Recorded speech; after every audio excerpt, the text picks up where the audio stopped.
Danny Marsh wiped the grease from his hands and stared at the blinking light on his control panel. Something was out there. His sensors had picked up a heat signature drifting through the asteroid field near Saturn's rings. It was small, about the size of an escape pod, and it was getting colder by the minute. He had been working alone in this part of space for almost 6 years now. His job was simple. He found broken ships, abandoned cargo, and forgotten junk floating in the void. Then he fixed what he could and sold it to anyone who would buy. It was not a glamorous life, but it was honest work. His ship, a beaten-up hauler he called the Rusty Nail, had seen better days. The paint was peeling, half the lights flickered constantly, and the engine made a sound that no engine should ever make. But she flew, and that was enough for Danny. He changed course and headed toward the signal. Most of the time, these things turned out to be nothing. Empty pods, dead batteries, frozen corpses of pilots who had run out of luck. Danny had seen plenty of death out here. Space was not kind to anyone. It took him 20 minutes to reach the pod. It was spinning slowly, tumbling end over end through the darkness. The metal hull was cracked and burned. Scorch marks covered one side, and a large hole had been torn through the back. Whatever had happened to this pod, it had been violent. Danny brought his ship alongside and extended the docking clamp. The magnetic seal locked onto the pod with a heavy clunk. He pulled on his pressure suit, grabbed his toolkit, and made his way through the airlock. The inside of the pod was dark and cold. Emergency lights had failed long ago. Danny turned on his helmet lamp and swept the beam across the small space. There were broken panels everywhere. Wires hung from the ceiling like dead vines. And there, slumped against the far wall, was a body. Danny moved closer, expecting to find another dead pilot. But then he saw movement. A slight rise and fall of the chest. Shallow breathing. She was alive. Danny knelt down and got his first good look at her. She was not human. Her skin was a pale silver-blue color, smooth and almost metallic in the light. Her hair was long and white, matted with dried blood. Deep wounds covered her arms and torso, and her armor was shattered in several places. She had been in a fight, and she had barely survived. Danny did not recognize her species. He had met a few aliens over the years, traders and travelers who passed through human space, but he had never seen anyone like her. It did not matter. She was hurt, and she needed help. He lifted her carefully and carried her back through the airlock. She was lighter than he expected, and she did not wake up during the move. He brought her to his small medical bay, which was really just a cot in the corner of the cargo hold with some basic supplies nearby. He laid her down gently and got to work. Danny was not a doctor. He had never been to medical school. But when you lived alone in space, you learned how to take care of yourself. He had stitched his own wounds more times than he could count. He had set broken bones, treated burns, and fought off infections with whatever medicine he could find. Tonight, he would do the same for her.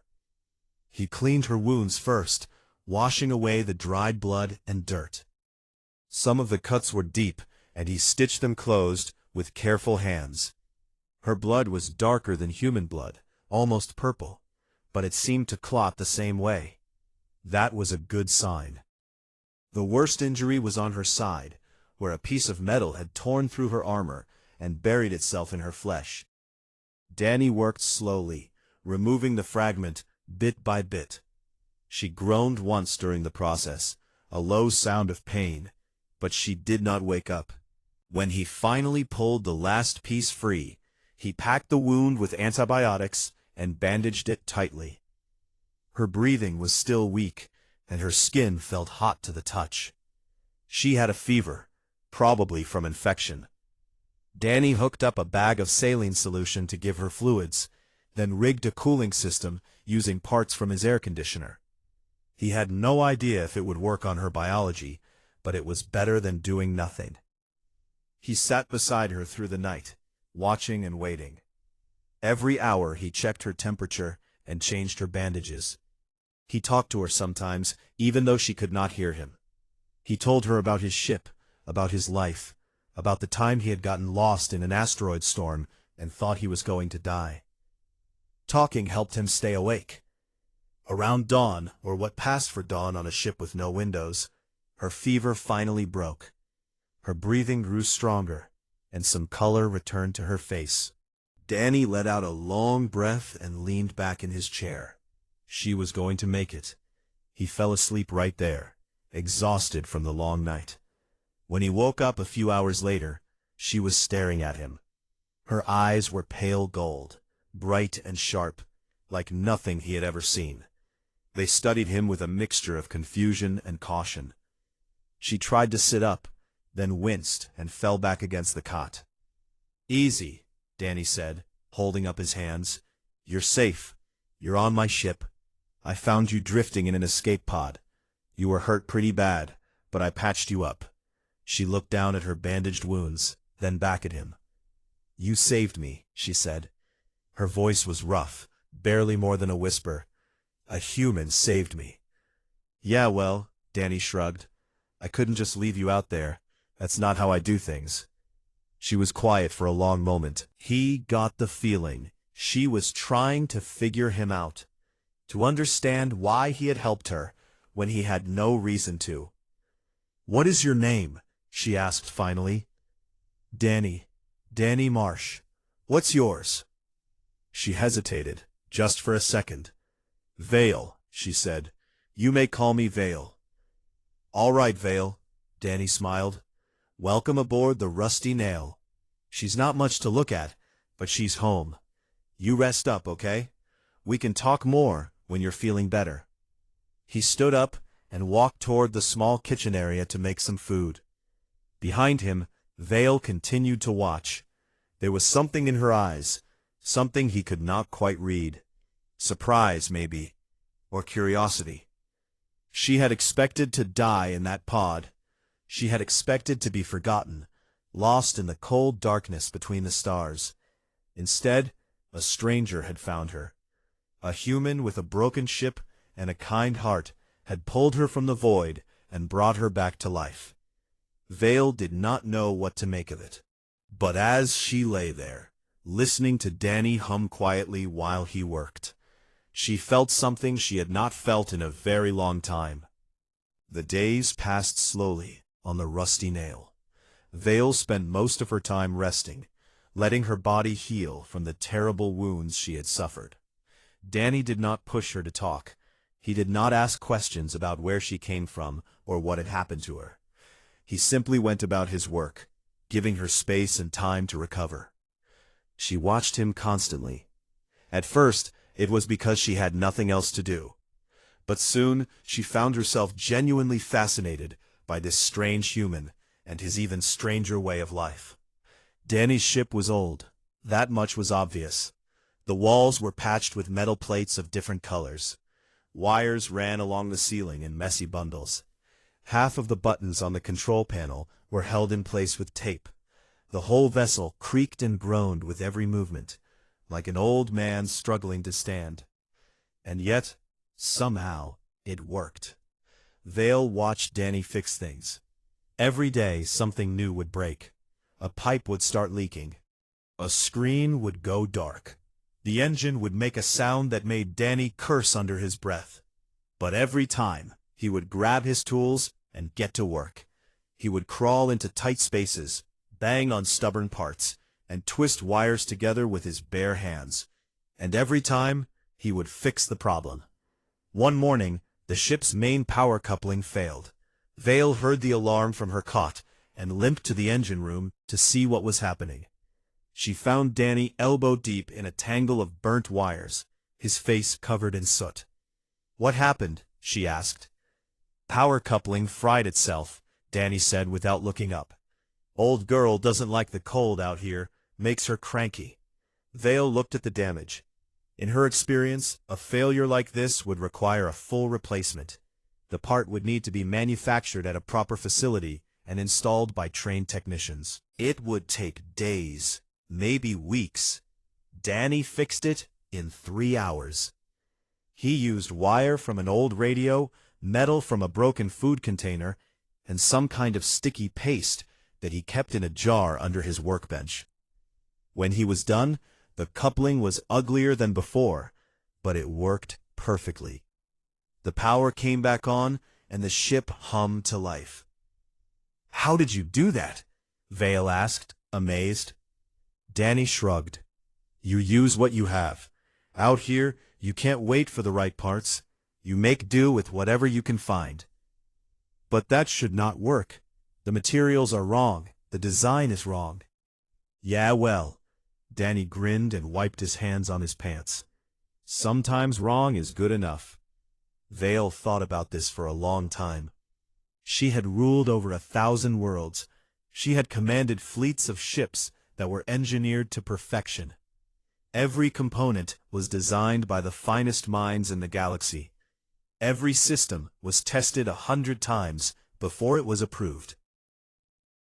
And yet, here was this human, keeping a worthless pile of scrap flying through sheer stubbornness. It should not have been possible, but it was. As the weeks went on, Vale grew stronger. She was able to walk around the ship without pain. She helped Danny with small tasks, handing him tools and holding lights while he worked. They ate meals together at the tiny table in the kitchen area. The food was simple and bland, but Vale did not complain. She had eaten worse during her years as a soldier, before she became Empress. Danny told her stories about his life.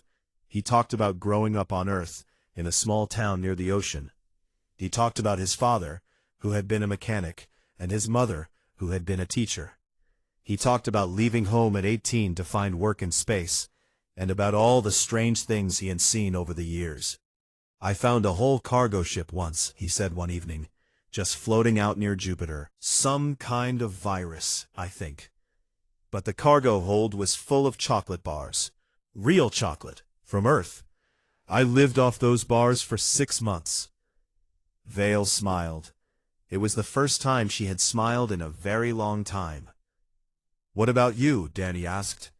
"Where are you from? What were you doing out here?" Vale's smile faded.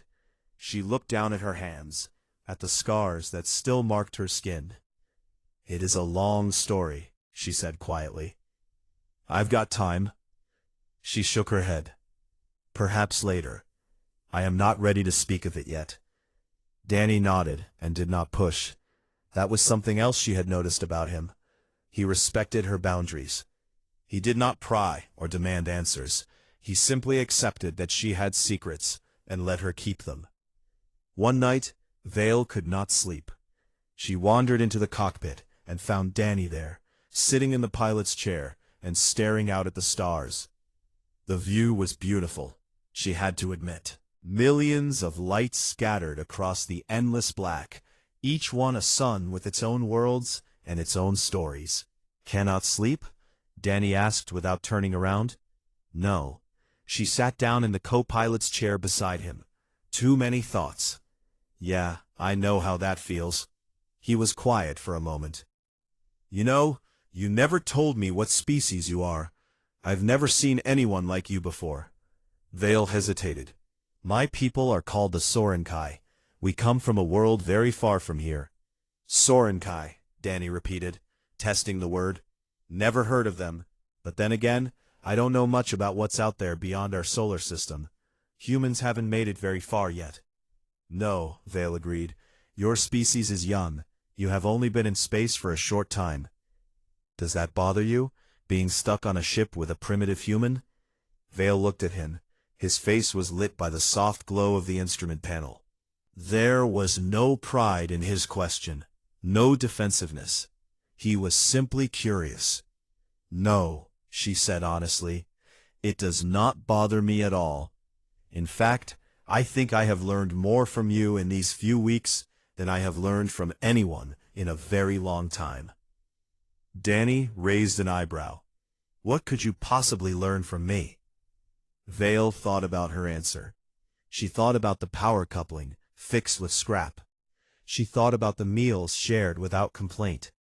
She thought about the way Danny had saved her life without expecting anything in return. "I have learned," she said slowly, "that strength is not about power.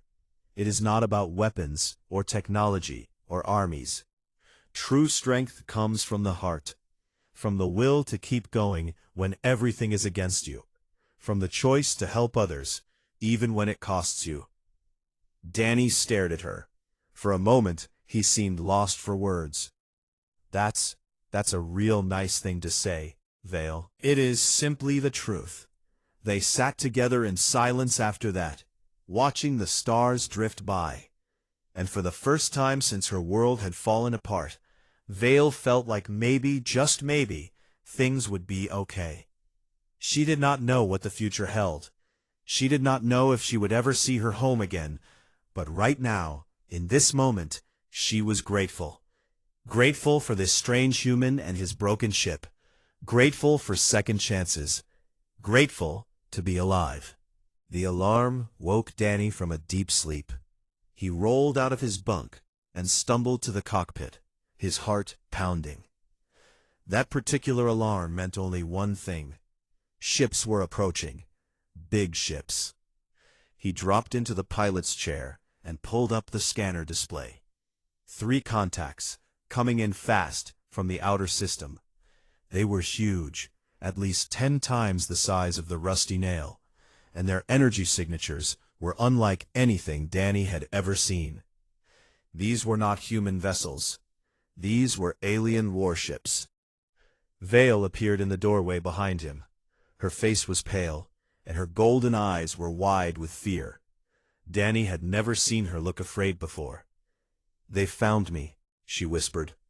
Before Danny could respond, the communication system crackled to life. A harsh voice filled the cockpit, speaking in a language Danny did not understand. Then it switched to broken English, clearly translated by some kind of machine. "This is the Concordance Enforcement Fleet. We are searching for a dangerous fugitive, a criminal who has fled from justice. She is believed to be in this region. The reward for her capture is 10 million standard credits. If you have information, transmit it now. If you are hiding her, surrender immediately. Resistance will be met with lethal force." The message repeated, cycling through different languages. Danny muted it and turned to face Vale. "Criminal," he said, "you want to tell me what's going on?" Vale sank into the co-pilot's chair. She looked tired, older somehow. The fear in her eyes had been replaced by something else. Resignation, maybe, or sadness. "I have not been honest with you, Danny, about who I am, about why I was running. I figured that much, so talk to me. What's the real story?" She took a deep breath. "My full name is Vale Sorenkai. I am the Empress of the Galactic Concordance. Or at least, I was." Danny stared at her. He opened his mouth to say something, then closed it again. He had expected many things, but not this. "Empress," he repeated slowly. "You're telling me you're the ruler of a galactic empire. The Concordance is not just an empire. It is a union of 1,000 worlds, spanning half the galaxy. Trillions of beings live under its protection. And yes, I ruled them all." She looked down at her hands. "Until my own council decided they did not want me anymore." "What happened?" "War." The word came out bitter. "The council wanted to expand. They wanted to conquer new territories, to bring more worlds under Concordance control. I refused. I believed in peace, in cooperation. I thought we could grow through trade and diplomacy, not violence." She laughed quietly, but there was no humor in it. They did not agree. "So they tried to kill you?" "They arranged an accident. The explosion was supposed to look like an engine failure. Everyone would mourn the tragic death of their beloved Empress, and the council would take over with no one to stop them." She touched the scars on her side. "But I survived. Barely. I escaped in a pod and drifted until you found me." Danny sat back in his chair, trying to process everything. A few weeks ago, he had been just another salvage rat, scraping by in the asteroid fields. Now he was sitting next to the ruler of 1,000 worlds, while warships hunted them both. "Those ships out there," he said, "they're not just looking for a fugitive, are they? No, they are assassins. The Council cannot let me live. As long as I breathe, I am a threat to their power. There are still loyal forces out there, people who would fight for me if they knew I was alive. The Council needs me dead to make their coup complete. And if they find you on my ship?" Vale met his eyes. "I am sorry, Danny. I never meant to bring this danger to you. If you want to hand me over, I will understand. You have done more than enough for me already." Danny was quiet for a long moment. He looked at the scanner, at the 3 massive warships closing in on his position. He thought about his ship, his life, everything he had built over the past 6 years. It was not much, but it was his. Then he thought about Vale, about the woman who had watched him fix broken machines with wonder in her eyes, about the person who had told him that true strength came from the heart, about the Empress who had refused to start a war, even when it cost her everything. "You know what?" Danny said. "I don't think I will." Vale blinked. "What?" "Hand you over. I don't think I will." He turned back to the controls and started flipping switches. "Those guys want to fight? Fine. But they're going to have to catch us first. Those are Concordance warships. They have weapons that could destroy a planet. Your ship is held together with tape and scrap metal." "Yeah, she is." Danny grinned, and there was something wild in his eyes. "But she's my ship, and nobody takes what's mine." He punched the throttle, and the rusty nail lurched forward. The engine screamed in protest, but she held together. On the scanner, Danny watched the warships change course to intercept. "Where are we going?" Vale asked, gripping her armrest. "Saturn's rings, the thickest part of the asteroid field. That is suicide. The debris density there is impossible to navigate." "For them, maybe." Danny's fingers danced across the controls. "But I've been flying these rocks for 6 years. I know every current, every dead zone, every trick this place has to offer. Those fancy warships might have shields and cannons, but I bet their pilots have never seen anything like this." The first shots came a few seconds later. Bright beams of energy streaked past the cockpit, close enough to make the ship shudder. Danny threw them into a hard turn, and the rusty nail dove toward the swirling chaos of Saturn's rings. "Hold on tight," Danny said. "This is going to get rough." Vale looked at him. This human, this impossible human, was about to fly into certain death to save her life. He had no weapons, no shields, no chance. And yet he was smiling. "You are insane," she said. Danny laughed. "Lady, you have no idea." The ship plunged into the asteroid field, and the universe exploded into chaos. The asteroid field was a nightmare of spinning rocks and frozen ice. Chunks of debris tumbled through the darkness in every direction, colliding with each other and breaking apart into smaller pieces. There was no clear path, no safe route, just chaos. Danny flew straight into it. The rusty nail twisted and rolled, dodging between massive boulders that could have crushed them in an instant. Danny's hands moved across the controls faster than Vale could follow. He was not thinking anymore. He was acting on pure instinct, reading the movement of the debris and reacting before his conscious mind could catch up. Behind them, the 3 warships followed. They were fast, much faster than the rusty nail. Their shields flashed as smaller rocks bounced off their hulls. Their weapons continued to fire, sending bright streaks of energy through the darkness. But the asteroids were getting thicker now, and the shots were going wide. "Incoming on the left," Vale called out, pointing at the scanner. Danny saw it. A massive chunk of ice, easily twice the size of his ship, was tumbling toward them. He pulled hard on the controls, and the rusty nail dropped like a stone, passing underneath the ice with only meters to spare. "That was too close," Vale breathed. "That was nothing. Watch this." Danny aimed the ship toward a narrow gap between 2 colliding asteroids. The timing would have to be perfect. Too early, and they would slam into solid rock. Too late, and the gap would close before they could pass through. Vale closed her eyes. The ship shuddered as they scraped through the gap, metal grinding against stone.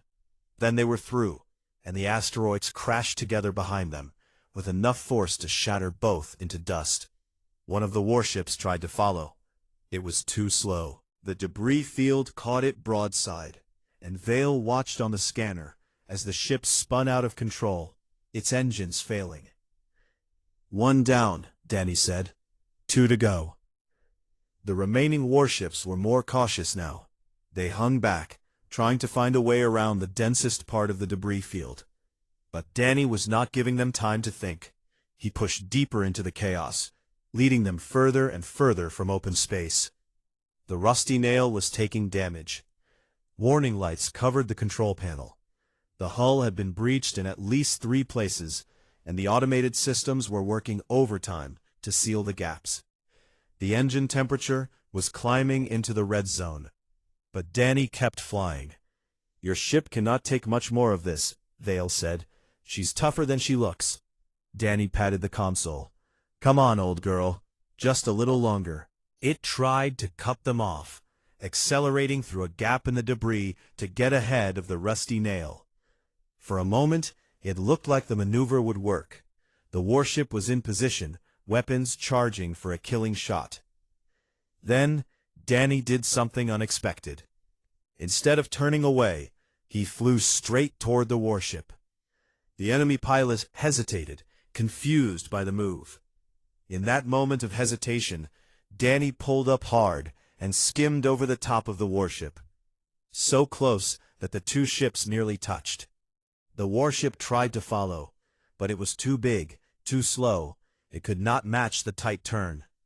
It overcorrected, and the nose dipped down into a dense cluster of tumbling rocks. The shields held for a second, then failed. The ship's forward section crumpled like paper. 2 down, Danny said. His voice was tight now, strained. He was pushing himself as hard as he was pushing the ship. The last warship was the biggest of the 3, and its pilot was smarter than the others. Instead of chasing the rusty nail directly, it was using its weapons to clear a path through the debris. Rocks exploded ahead of it, vaporized by powerful energy beams. It was slower progress, but it was working. "He's learning," Vale said. "We cannot outrun him forever." "We don't need forever. We just need a few more minutes." Danny had been heading somewhere specific this whole time. Vale could see it now on the scanner. A massive cloud of dust and particles ahead of them, so dense that it appeared as a solid wall on the display. Normal ships avoided these areas. The dust would clog their systems, blind their sensors, and choke their engines. Danny flew straight into it. The world outside the cockpit vanished. There was nothing but darkness, and the sound of particles hitting the hull like rain. The scanner went blank. The lights flickered. For a long moment, Vale could see nothing at all. Then they emerged on the other side, and the stars appeared again. Vale looked at the scanner. The last warship was gone. Its signal had disappeared somewhere in the dust cloud. Maybe it had turned back.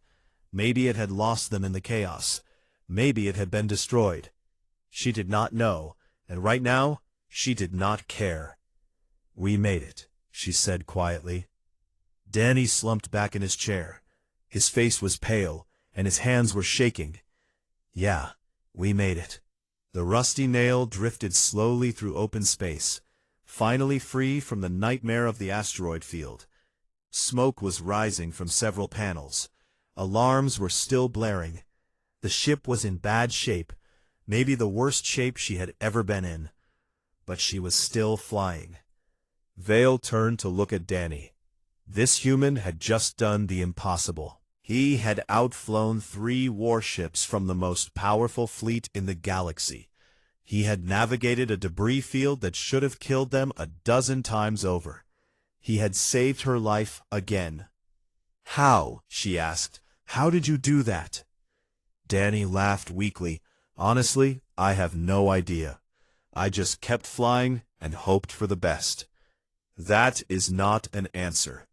Maybe not. He closed his eyes for a moment, catching his breath. But it's the truth. Humans don't always have a plan, Vale. Sometimes we just refuse to give up, and somehow that's enough. Vale thought about everything she had seen since she arrived on this ship. The fixed power coupling, the meals shared without complaint, the determination in Danny's eyes as he flew them through certain death. None of it made sense by the standards she had known her whole life, and yet it had worked. "You are the most remarkable person I have ever met," she said. "I'm just a guy with a rusty ship and too much stubbornness." "No," Vale shook her head. "You are much more than that, and I think the galaxy needs to know about humans like you." She had made a decision in that moment, watching Danny fly them to safety. When she reclaimed her throne, and she would reclaim it, she would make sure the Concordance knew about Earth. She would make sure they understood that these strange, stubborn, wonderful beings were not to be underestimated. Because if one human with a broken ship could do what Danny had just done, there was no telling what humanity could accomplish when they finally reached the stars. The rusty nail limped onward through the darkness, battered but unbroken. And somewhere in the distance, a new future was waiting to be written. 3 months had passed since the chase through Saturn's rings. In that time, everything had changed. Vale had used Danny's communication system to send encrypted messages to her loyal supporters scattered across the Concordance. The response had been overwhelming. Admirals, governors, fleet commanders, all of them had believed she was dead. When they learned she was alive, they rallied to her cause. Ships began to gather. Plans were made. The Council's grip on power started to crack. Danny had flown Vale to a secret meeting point in deep space, far from prying eyes. There she had reunited with her most trusted general, a tall warrior named Korath, who had tears in his eyes when he saw his empress alive. From that moment on, the tide began to turn. The war was short but decisive. The Council had underestimated how many people still loved their empress. When the Loyalist fleet appeared over the capital world, half of the Council's forces switched sides without firing a shot. The conspirators were arrested within hours. The coup was over. Now Vale stood once again in the great hall of the Imperial Palace. The room was vast, its ceiling lost in shadows above. Thousands of beings from across the Concordance had gathered here, representatives from every world and every species. They had come to witness the return of their empress. And at Vale's side, looking extremely uncomfortable in borrowed formal clothes, stood Danny Marsh. "I hate this outfit," Danny muttered under his breath. "You look dignified," Vale whispered back. "I look like an idiot." Vale smiled, but said nothing more. The ceremony was beginning. She stepped forward, and the crowd fell silent. Every eye in the room was on her. These were her people, the ones she had sworn to protect. The Council had almost destroyed everything she had built. But she was here now, and she would not let them down again. "My people," she began, her voice carrying through the hall. 3 months ago, I was betrayed. Those I trusted tried to kill me and seize power for themselves. They wanted war. They wanted to expand our territory through violence and conquest. They believed that strength came from domination. She paused, letting the words sink in. They were wrong. I have learned something during my time away. I have learned that true strength does not come from weapons or armies or the power to destroy. True strength comes from the heart, from the courage to do what is right, even when it is hard, from the choice to help others, even when there is no reward. She turned and gestured toward Danny. "This man is Danny Marsh. He is a human, a species most of you have never heard of. His people come from a small world called Earth, far beyond the borders of our concordance. They have no warp gates, no energy shields, no fleets that can darken the stars. By our standards, they are primitive. A murmur rippled through the crowd. Danny felt his face getting hot. And yet, Vael continued, this man saved my life. He found me drifting in a broken pod, bleeding and near death. He did not know who I was. He did not ask for payment or reward. He simply saw someone in need and chose to help. He carried me onto his ship, treated my wounds with his own hands, and nursed me back to health over many weeks. The crowd was listening intently now. When the assassins came for me, he did not surrender. He did not run. He flew his small broken ship into the most dangerous part of an asteroid field, and outmaneuvered 3 warships that should have destroyed him in seconds. He risked everything he had to protect a stranger. And when I offered him wealth and power in return, do you know what he said? She smiled. He said he would rather go back to his rusty ship, because she needed him more than any empire did. Laughter rippled through the hall, warm and genuine. The Concordance owes this human a debt that can never be fully repaid, Vael said. He has shown us what true heroism looks like. Not the heroism of warriors with mighty weapons, but the heroism of ordinary people who choose to do extraordinary things. She approached Danny and took his hand. He looked like he wanted to disappear into the floor. Danny Marsh, on behalf of the Galactic Concordance and all its people, I thank you. You saved not just my life, but the future of 1,000 worlds. Without you, the Council would have won. War would have consumed half the galaxy. Billions would have died. She reached into her robe and pulled out a small medallion made of silver and gold. It bore the Imperial seal, the symbol of her house. I would like to give you this. It is the highest honor I can bestow. Wherever you go in my domain, you will be recognized as a friend of the throne. You will be welcomed, protected, and honored. If you ever need anything at all, you need only ask. Danny looked at the medallion in his hand. It was beautiful, more valuable than everything he had ever owned combined. He was quiet for a long moment. Then he looked up at Vael and smiled. You know, for a galactic empress, you're pretty all right. The crowd gasped at the informality. But Vael just laughed, a genuine and happy sound that echoed through the great hall. And for a human salvage engineer, she replied, you are extraordinary. They shook hands, and the crowd erupted into applause. Later that evening, Danny stood at the window of his guest quarters, looking out at the alien city below. Towers of crystal and light stretched toward the sky. Ships flew between them like fireflies. It was the most beautiful thing he had ever seen. There was a knock at the door.